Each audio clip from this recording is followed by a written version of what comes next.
পুরুষেরা হাসে, কথা বলে, সবকিছু ঠিক আছে দেখায়। কিন্তু তাদের ভিতরে লুকানো কষ্ট, একাকিত্ব, ভয় কেউ দেখে না। আজ আমরা সে অজানা গল্পের মধ্য দিয়ে যাব, যা চোখে ধুলো ফেলবে। শৈশবের বোঝা, বাবার কঠোরতা, স্কুলের চাপ, পরিবারের প্রত্যাশা, ছোটবেলা থেকে শেখা পুরুষদের কাঁদা উচিত নয়। ভেতরে চুপচাপ ভেঙে যাওয়া।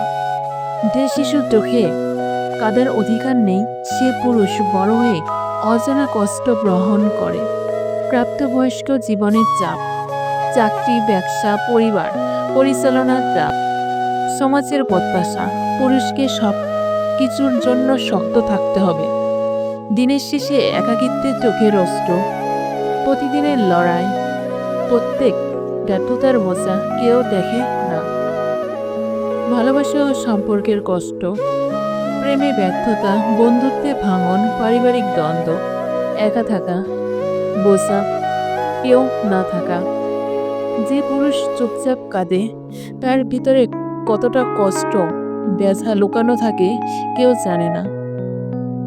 স্বপ্ন ও ব্যর্থতার লড়াই, ক্যারিয়ার, ব্যবসা বা ব্যক্তিগত লক্ষ্য অর্জনের ব্যর্থতা, অর্থনৈতিক চাপ এবং আত্মসম্মানের লড়াই। যত ব্যর্থতা আসে তত বেশি তারা লড়াই করে, কেউ দেখে না।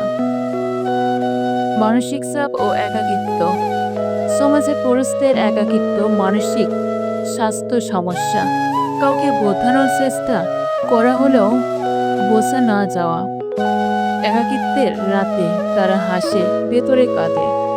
পুরুষদের নীরব শক্তি, সব কষ্টের মাঝেও তারা লড়াই করে, ছোট সুখের জন্য প্রতিদিন নতুন করে ওঠে।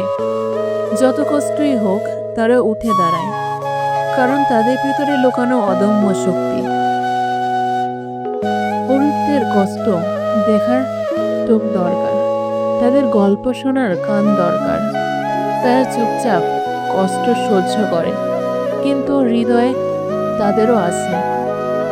আর যদি আপনি তাদের বুঝতে পারেন, তাহলে শ্রদ্ধা দিন।